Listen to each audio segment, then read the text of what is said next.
And hello, everyone. Usually, when I start yawning and stuff, I just kind of punch through. But there were way too many. But here I am again with like the 1 millionth take of this. I've gone from only doing one and the occasional two, too many. Here we are. But this is from my book, Lewis, the sixth installment in the I See Things in Blue series. And there is a story to this one. But since I've done so many takes, I've got nothing for you before it. So I'm just going to dig into it. And it is called Sacrifice. I look in the mirror the same as I do each morning, staring as if I could will something new into existence, hoping today's face and yesterday's won't be the same. Maybe, just maybe, something has changed. I sigh and realize I'm in for more of the same. Floss, brush, rinse, repeat. My regular morning routine. But as I rinse and get ready for the second round, I look in the mirror, see something, and smile. Sometimes you have to look beyond what you see, and as I look at my reflection, I'm not surprised to find something pure, genuine, beautiful, and divine. Something that is, but yet still isn't mine. My mother. Every breath I take is filled with the love that she breathed into me. Every step I take is on feet made steady by her guiding hands when I was just moving from crawling to learning to stand. All the tears that I've cried, whether times are good or bad. All the laughter, contentment, strength, and good character are all things that I've learned and grown to understand with the passing imprint she's left in the sand. Just long enough to leave their mark, then disappearing with the waves after doing their part. To leave me alone, standing in awe of her awesome tides, to go forth into the lands and create my own life. Love, heartache, friendship, trust, charity, independence, strength of heart. Everything that I write, I create with these hands are a part of me now, forever, to the end, because of this woman I am, who I am. So, as I look in the mirror, I see love sacrifice, because she gave part of her to me so that I could have life. Um, yeah, that one's always gonna hold like a special place for me, because I got asked to do something at the church, because I write poems and everybody knows this, and I don't think I got asked this time. I think because I always go to church on Mother's Day, and I think I said I wanted to do something. I bought a really nice watch, but Bermuda's really stupid about the type of watches they'll fix. Um, and they just wouldn't fix it for when it kind of broke. This was years after, but this was many years ago. I'm talking a solid decade, considering how long we've been in this house that we own, the condo.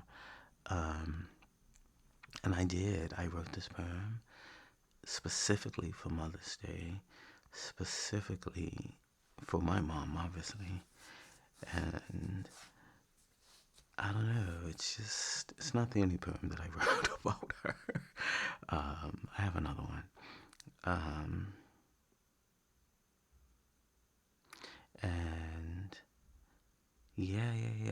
It's always, it always kind of like some of the ones I've already read in this particular book. It will always be special. And the idea from this poem, um, oddly enough,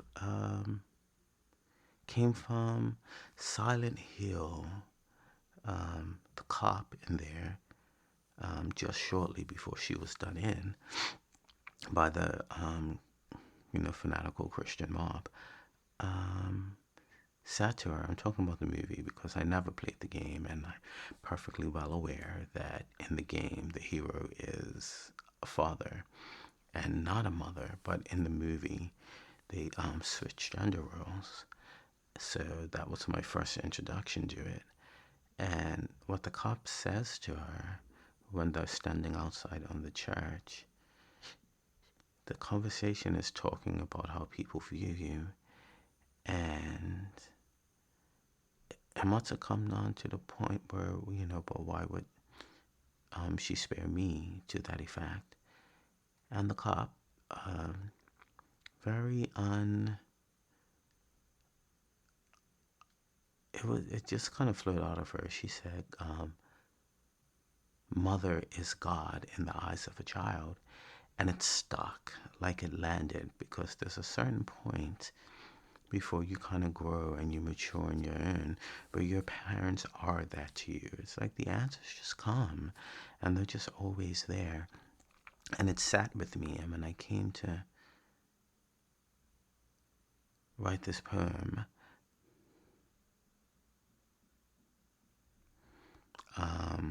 I had a song that was about giving part of your life to me that I had already written. And I think someone uses the line about giving part of you to me. Could be Mariah Carey in one of her songs, because I used to listen to a lot of her. So this idea was traveling with me for years before I finally found a way to sit with it. And that's where this whole poem was going, to the very last line. I knew where it was going when I wrote the first line. And it was just a matter of getting there. And I find the concept that, when you have somebody else's, DNA quite literally living in you. And in order to, grow a tiny human, you have to divert a certain amount of the time that you may have just used on you, or maybe even your other friends, because now there's a being that you're responsible for. So you have to give, you know, um, to it and, nurture it and hope that everything that you give to it works out. Did they think I was going to become a writer? No, but lucky them, they got a poem out of that. So, um, and I find that a very interesting concept, that in order, like in the other poem, in Message, the person says, I've taken my life so that you can live on. And in um, Sure, which was the end of the last one, they're not gone, but they're talking about how their memory lives on in them and they see them, in the shore. And that's where this was coming from, that, I was full, I was in my 30s at this point. And, when they say they can see some of your parents in you, I took that quite literally, as because they have put part of themselves into you, and they hope that you take that and create a new and different and better human that they could have been, with the experiences that you have and the choices that you're allowed to make, with everything from just the world being different, to technology being different, to education being slightly more available. Um, and the opportunities also just being different, rather good or bad. And I do that a lot. Like, there's a line in it that says laughter, contentment, strength, and good character. But before that one, it's all the tears that I've cried, whether times are good or bad. And before that, um, you know, yeah, I like to always mention both things: love, heartache, friendship, trust. You know, I feel like everything that life offers is a part of you, and a big part of that is how for some of us, let me put it that way, because everybody's circumstances are different, and this just happened to be the space I was bringing mind from. But depending on your circumstances, things will get inputted, into you, and that's what this was. And so it just felt right. And because she gave part of her to me so that I, could have life, the best parts, that they had to give, they gave to me, and what I grew them into is what makes me me. And whoever I impart that onto, they in turn will take, and it just keeps paying itself forward. And that's why it's here. So all of that speech is, this is exactly what Lewis is to Dario, except it's not obvious with Dario. You can't really see it since he's still depressive and still, thinks about, unaliving and things like that. And he sometimes doesn't think that he, belongs in this world. And Lewis is constantly encouraging him every time he's in his presence, as the only adult figure other than his friend's parents who rarely steps in and sees that he needs just a little smidge of, guiding light and hope. Um, and so he gives that to him, but he doesn't necessarily know if it's landing. He can't really tell because since he suffers from depression and anxiety, he doesn't really know. So when things go bad, he questions himself every now and then. But his, partner in life, Latoya, she always says, you know what? It is, have some faith. You think the things that you say to him aren't working. And that literally happens in this book. He calls him about something. Well, not in this book, in the last book, which comes next. And she says that exact thing to him, the, the seeds are there, and you just have to go out on faith. And this is how Dario, once he comes into his own, would see Lewis. This is exactly what Lewis is to him. All the tears that I've cried where other times ago are sad, the laughter, contentment, strength, and character, all things that I've learned and grown to understand with the passing imprints she's left in the sand just long enough to leave the mark, then disappearing with the waves after doing their part, to leave me alone standing in awe of her awesome tides to go forth in the land, into the lands and create my own life. And that's ultimately what happens.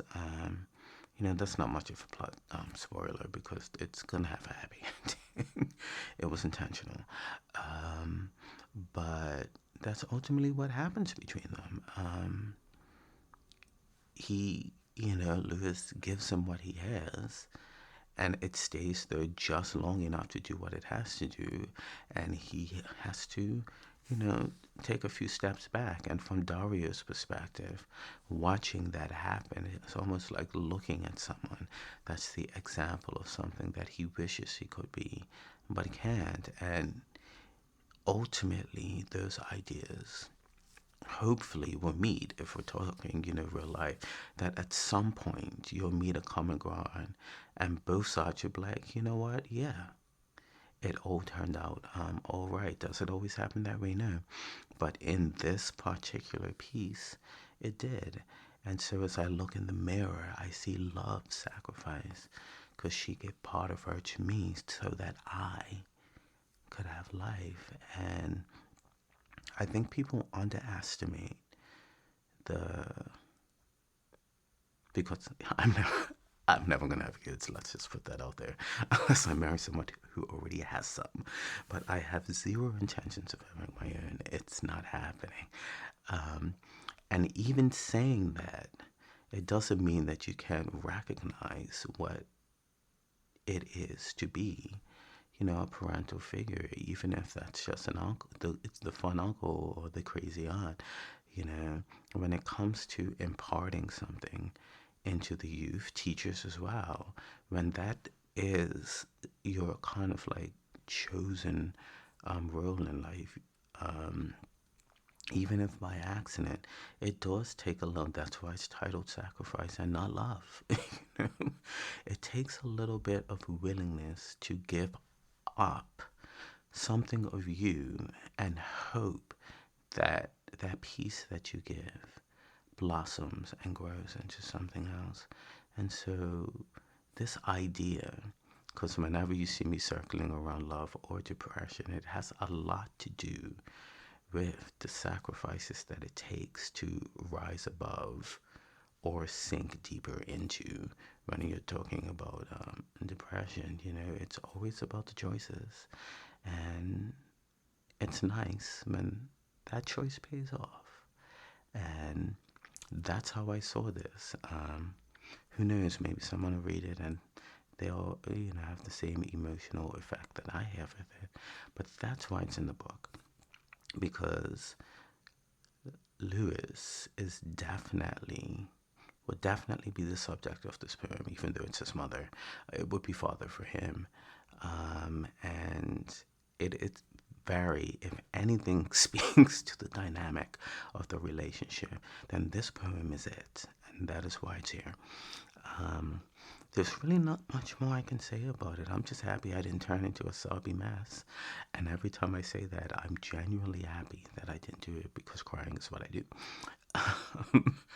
But yeah, hopefully you'll enjoy it. That would be the first time, other than when I did it for her, because I don't say this poem. I don't even think I've recorded it, because when I did the poetry book, it wasn't in it. So yeah, like y'all would be the first ones, other than the people in church, who have heard this. And I got all artsy with it because I'm an artist, and she had her own desk then, semi-retired now. So if you walked by, you saw it, like a picture of me with this particular poem on it. So more people than I probably know have read it, because they just passed her desk. And I meant it when I wrote it, and I still do now, and I likely will until the end of time. And hopefully, anybody who has a relationship with an older person or a friend that just gave up something of themselves to help you be the best you that you can be, and especially if it was something that was inside of them, like, a little bit of their hope in you, a little bit of their faith in you, placed in you, a little bit of their, desire to see you be the best person you be, just something that they use to make themselves be the best person they can be. And they decided that they were willing to give a piece of that to you, not knowing whether it would work out, and just on faith and hope and a wish, said it's worth it because they believed in you that much. Hopefully you read and listen to this particular piece. You feel the same and you get it. Because it absolutely does not have to be about a parental figure. That was my choice to deliver this idea, because that's how it's set with me. But it could be anybody in your life that gives you this. And you know what? It's not something to, personally take lightly. Whoever they are, cherish it and believe in it, and do the best with what they gave you, so that it was worth it, in the end.